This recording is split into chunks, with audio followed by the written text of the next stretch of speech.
parmi les gens qui sont excusés, c'est bien la femme enceinte qui ne peut pas supporter le jeûne et également l'allaitante, celle qui donne donc son lait.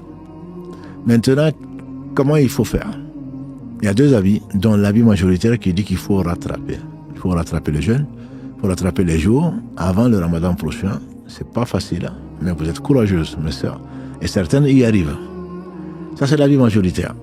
Il y a un avis qui est l'avis de compagnon du prophète sallam, qui est un avis qui n'a pas été contredit par d'autres compagnons. Donc c'est un avis qui est solide, qui dit que Allah a...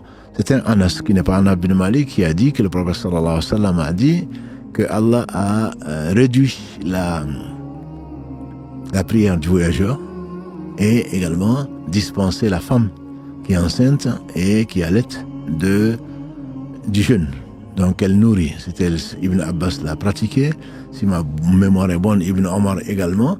Et donc c'est leur avis et l'avis n'a pas été contredit par d'autres compagnons. Si les compagnons sont unanimes, il est clair que cet avis est le plus proche de la vérité. Si les compagnons du prophète sallam ont dit des choses et qu'il n'y a pas de contradiction, mieux vaut suivre cet avis-là plutôt que de suivre l'avis des gens qui sont venus après.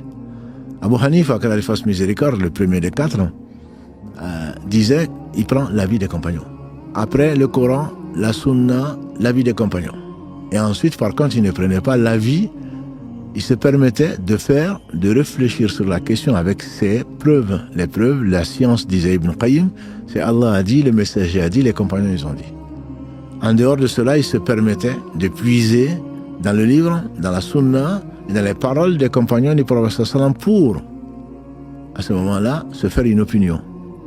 Et donc, si les compagnons, il y a des compagnons qui ont dit des choses et qui n'ont pas été contredites par d'autres compagnons, alors ce sont des avis qui sont forts. Je ne dis pas que c'est les meilleurs avis, c'est des avis qui sont forts.